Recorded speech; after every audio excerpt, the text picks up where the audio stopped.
I'm not here to tell you that social media is changing. We know it's changing. I'm here to tell you about the social media marketing trends which are going to shape 2026. More importantly, I'm going to tell you how you can leverage them to truly grow your business online. So if that sounds of interest, you're in the right place. And by the way, this video is brought to you by Pixar. More on them later. Mojo is wreaking havoc today. Can you chill, please? Thank you. That doesn't usually work. Trend number 1, AI slop is changing the way people use social media. Let's kick off with a biggie, okay? If you don't know what I mean by AI slop, then oh my God, you lucky thing. Wikipedia says, AI slop is digital content made with generative artificial intelligence, Gen AI, that is lacking effort, quality, or a deeper meaning. It's essentially crap content like this. It's often lacking so much meaning that it actually creates a lot of distrust. Because when you're scrolling through your algorithm and just consistently being served a bunch of AI slop, it has the power to change your relationship with content completely. The result of all of this AI slop is that people are getting burned and embarrassed by sharing fake or misleading content. How many of you have shared something to the group chat and then realized that actually it was fake? That's the guy that shared that AI slop video. Or maybe your mum once sent you a video of like a monkey riding a horse in the sea and you had to hold her hand and gently explain to her that that in fact did not happen. I know a few of us have stories like this. This is the AI slop we're referring to. The threat of sharing or falling for AI slop creates hesitation, skepticism, and just genuinely impacts your desire to want to share content full stop. Now, what this means is that fewer people are sharing content online, and when fewer people share content online, it actually weakens the algorithms and their ability to function properly. Without going too deep into the world of the algorithms, if you don't know already, algorithms are essentially the code that dictates what content is shared online. So if you're running a business and you're sharing content on social media and you're hoping that that content reaches your desired audience, the algorithm is the thing that decides that, right? One of the main signals that an algorithm looks at when it's deciding who's going to see your content is how many people shared your content, but also who shared your content. So if there's less content being shared full stop, there are fewer signals for the algorithm to read, which means the strength and the accuracy of the algorithm is going to be reduced. Now, fortunately, a lot of platforms are rolling out things like AI labels in the hopes that this will combat our lack of trust with online content. And whilst there's a chance that that might help, it's important that we focus our energy on what we can do to ensure that we don't lose out as a result of all of this AI slop. So how should this trend be impacting our social media strategy for 2026? We need to be leaning into the content that AI currently cannot fake. I say currently because who knows, at some point they might be able to fake this. But right now, AI can't fake content which focuses on a point of view, a lived experience. Maybe content which shows the behind the scenes of your brand, or content that heavily relies on an opinion. For some of you, this is content that you're already creating, but for others, it's not. So for those of you who aren't already leaning into content which frames the human experience, this is your sign to do so. Trend number 2, Substack. Specifically the fact that brands are going to try and crack Substack in 2026. Now, this started to happen last year. And if you're not familiar with Substack already, it's a brand new site, which I do class as a social media site, which is primarily focused on written content, but is making a play into the video world. It's all about creator-centric communities, and it's driven by subscription. So you can subscribe to different people, read their blog posts, essentially are what they are, watch their videos, and you can either do this for free or you may have to pay, depending on the creator. They might have a paywall, right? Substack has actually been around for a really long time, but in the last 12 months, it's had a real moment. Like, it has become the it girl of the social media space. Now, what's interesting for you and I is that it's also becoming a core social media marketing platform. Brands are moving to Substack in waves, and these are personal brands, these are huge businesses. They're all trying to make a play because we all know the importance of getting a head start on a social media platform before it really reaches its peak. Doesn't everyone here wish that they started uploading videos of them dancing on TikTok in 2020 before it had its peak? Because I certainly do. Now, the reason why brands are moving to Substack and why you may want to consider doing the same is because it offers direct to audience access. The algorithm isn't running amok on that platform yet, and it gives you cultural relevance. A huge warning sign here, though, is that not all brands are going to get this right, but I'm here to ensure that you are one of the ones who are going to nail it. So here are some things to keep in mind if you have Substack as part of your 2026 social media marketing strategy. First of all, do not think of it as an email marketing platform. I very nearly fell into this trap last year. It's not an email newsletter. It's for high quality editorial content. So if you're going to migrate your newsletter over and just start announcing sales and discounts on your products, it's not going to go over well. Instead, you want to share content that either has a clear point of view or which is telling a story, or ideally both. Now, in order for you to achieve that, you might need to lean into the founder-led content. This is the content that's really thriving on Substack at the moment, and honestly, across all social media platforms. If you are struggling to figure out what you can share that is high quality and editorial that represents your brand, the answer might lie in the people itself and specifically the person who runs the brand. Let's take Amy Spell, for example. She recently launched a Substack, which is all about her journey of growing her brand Odd News. You can argue that she is actually one of the goats of founder-led content. She's very good at this. This is her bread and butter. So if you're looking for some inspiration, I do recommend checking out her Substack. I will link it below. Now, if you simply cannot create founder-led content with a clear point of view for your Substack, then I would recommend that you look into forming partnerships with writers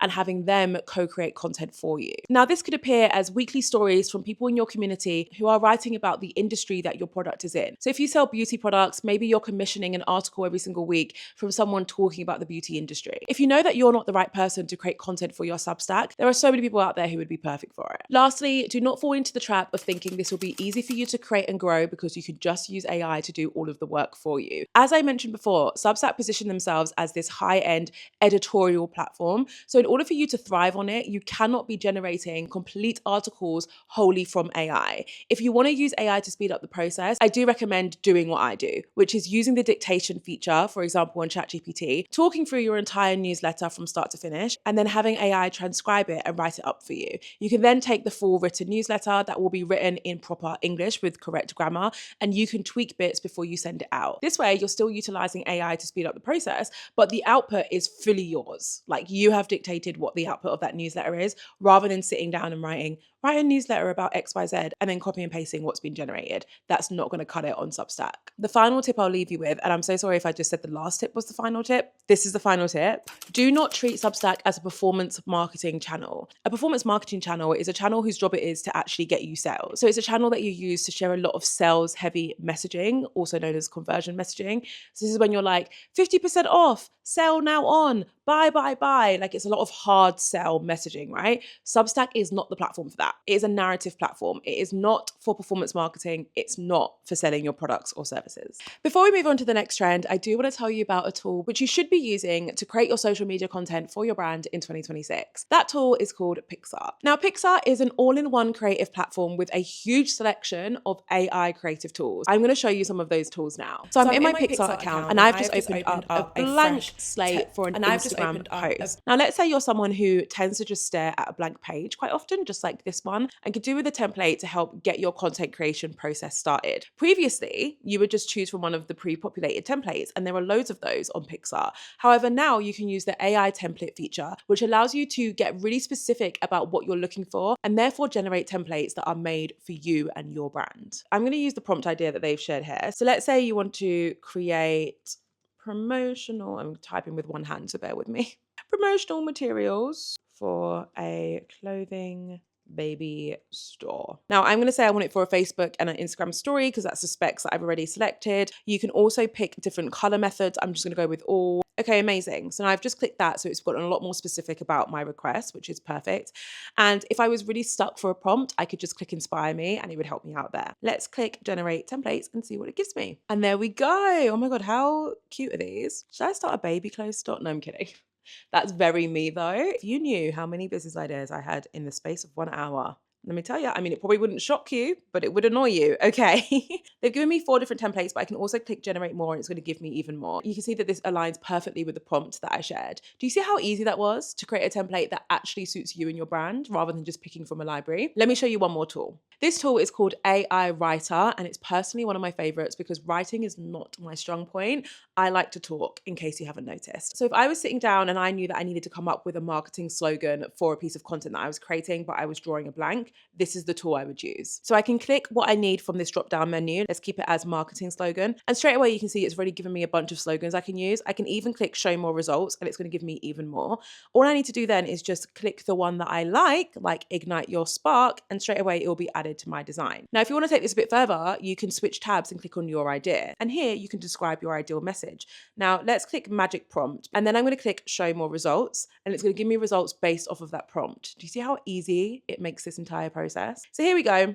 Here's some drafts to choose from. I just have to click add and it's going to add those to my design, and I can go ahead and edit these to pick the one that I prefer the most. And then obviously from there, I go ahead and I design my content using all of the amazing AI-driven tools available on Pixar. So if you want to get started with some of the tools that I just shared, head to the link in my description. Trend number 3, the algorithms are losing control. This is such a juicy one. In my personal humble opinion, I think this is going to be potentially the most disruptive things happen to social media this year. But if you've been watching my content for a while, then you know that I have a flair for the dramatics. So maybe take that with a pinch of salt. Now let's break it down, because regulators and users are starting to turn their back on the algorithm. People are campaigning for an algorithm-free social media world. Now let me give you some examples of who's talking about this, right? So a lot of EU regulators have started to campaign for social media platforms where the algorithm feed is not the default feed. So their argument is that you shouldn't open up a social media app and immediately be served content based on an algorithm.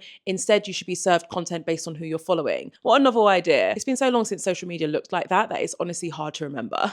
In addition to this, there's a lot of conversation around how algorithms are actually driving more polarization, how they're actually triggering a lot more harm. We are digitally literate enough to be able to manage our own social media experience. As a result of all of this chatter, platforms like Meta, who own Facebook and Instagram, are actually going to be forced, apparently, to test algorithm-free versions of their app in the EU because of all this demand and pressure. Whether or not these tests will lead to a significant change amongst how these social media platforms operate is still up for discussion, but it's fair to say that this chatter is already having an impact. For example, Meta are consistently announcing new features which give people more control over their algorithm. Whether it's allowing us to pick what we're interested in terms of topics and trends, which by the way, a lot of people are now able to do on platforms like Instagram, or whether it's continuing to push the chronological feed, which does actually exist on Instagram already. Either way, the algorithms are losing control and it is going to impact our social media strategies. So how do we leverage this trend and this huge disruption? We need to create content that people choose to consume. Now, this is something that we've always needed to do to an extent, but it's more important now than ever,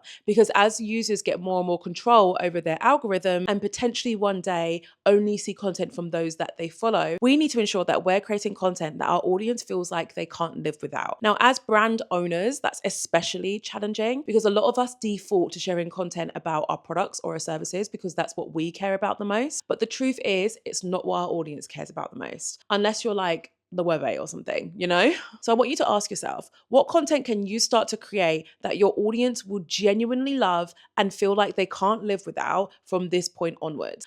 Spoiler alert, it's not going to be a photo of your candle. I'm just saying.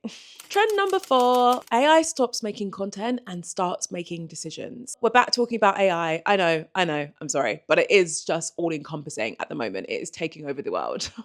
I won't lie to you, the title is a little bit misleading because for a lot of people, AI is still creating content. It's still doing the ideation, the script writing, the voiceover, the content itself, like the actual video footage. For a lot of people, AI is still doing that. I am not one of those people. Clearly, I'm not AI. This trend is more about the more advanced AI users, in my opinion. It's about people who are using AI to help them make decisions about their social media marketing strategy. They're essentially using it to help them figure out what content is truly worth creating. Now, a great example of this are the AI tools that have popped up in the market recently, which claim to analyze your content and tell you if it's going to be successful. Now, there are a bunch of these tools. I think one is called Viral Insight, another one's called Viral Scope. And essentially you upload a piece of content and it gives you a viral score. So it tells you like, hey, this probably isn't going to go viral. This is what you should do in order to increase the chances of it going viral. Mind-blowing. I'm not here to tell you that these things actually work because in my personal experience, they haven't been very accurate, but that's not to say that there's not one out there, because there are hundreds, that is actually super effective. Now, this all points to a trend where people are creating content and then using AI, whether it's ChatGPT, Gemini, or a completely different tool, to analyze the effectiveness of their content before they set it live. So whether that's a video, a photo, a newsletter, a Substack post, whatever it is, they're running it through AI, they're specifying a criteria. So they're saying, hey, can you check this content content and let me know if it hits this criteria. It's got a great hook. It's serving this specific audience. It's this many words, etc., etc., etc. They're using AI to analyze their content in that way. I have actually used ChatGPT to do this a few times, and it is usually very effective. But in my opinion, in order for you to really win and leverage this trend, you have to dictate the criteria that AI is going to use to measure the effectiveness of your content. Don't just send it some content and say, hey, is this good? Because AI's idea of what good content is may be so different from yours. For example, with those tools that I mentioned previously, if I upload a video and ask like, hey, is this good? It might respond and say, hey, this isn't going to go viral because it's not controversial enough. And then it might recommend that I actually open the video by saying something horrendously offensive because that's probably more likely to get me views. They would be correct. If I did that, I probably would get more views. But does that align with my values and my brand? No. So instead, what we want to do is specify our own criteria. One way that you can do this on ChatGPT is to create your own project. When you create your own project on ChatGPT, it means that whatever prompts you send under that project, it's going to respond with the same set of instructions in mind. So all you have to do is navigate to the instruction area and write down the criteria that it should use to evaluate the content that you're sharing. For example, you might want to say, ensure that anything I share in here is fit for my audience group, and then specify who your audience are, their age, their likes, their dislikes, the demographics, etc. You might want to also say that it follows your tone of voice and then describe what your tone of voice is. Maybe it's witty, humorous, punchy, bold, etc. You want to specify all of these different bits, save them under the project, and that will ensure that every time you send a script for a video into that project, ChatGPT will analyze it and will tell you whether or not it aligns with your own brand criteria. That's the way that you should be joining the 1 in 3 marketers, that's right, 1 in 3 marketers who are already using AI as a way to predict the performance of their content or to validate their content. Trend number 5 is all about threads. Specifically, that threads is becoming the brain of social conversation. Now, I feel very smug about this trend because I'm pretty sure in one of my trend videos from last year, I said that threads was going to be the thing, like it was going to be the one to watch, and lo and behold, it's happened. Now, let's be clear, threads isn't the next huge thing. It's not like it's overtaken TikTok or Instagram or anything like that. However, it has found its place in the social media landscape. It's evolved to one of the leading platforms when it comes to real-time commentary and discussion, which means it is a hotbed for conversation and figuring out what's trending and what's being spoken about right now. Whether it's sports, news, or culture, the conversations which are shaping social media are happening in real time on Threads. Now, if you're someone who joined Threads and then forgot about it, you might be hearing this and thinking, surely that's not right. Like, how many people are actually using it? Well, I can confirm that over 400 million people are actively using Threads as of last year. So that's a lot of people, which I have no doubt has been spurred on by the absolute mess that has become Twitter/X, but that's a conversation for another day. Now, you're probably thinking that I'm about to tell you to join Threads. You probably think that's the way that you're going to win or leverage this trend. Incorrect. I only think you should be on Threads if you actually want to be on Threads and it is genuinely a platform that you want to tackle this year. Threads isn't for everyone. I'm not very active on it, and that's totally okay. Instead of posting on Threads to leverage this trend, I just want you to be an active listener on that platform. I want you to log on once a week, search keywords that are relevant to your product or your service or your brand, and just have a look at what's being said. This will help you keep your finger on the pulse when it comes to commentary and trending topics within your niche. You can use this information for the other platforms that you are active on to ensure that you're always remaining relevant and starting really interesting conversations on the platform of your choice. So those are your social media marketing trends for 2026. If you feel like hanging around, I recommend watching this video. It's all about my top ChatGPT prompts that will change the trajectory of your business. Don't forget to click the link in my description to get started with Pixar. Thank you so much for watching. As always, I will see you in the next one.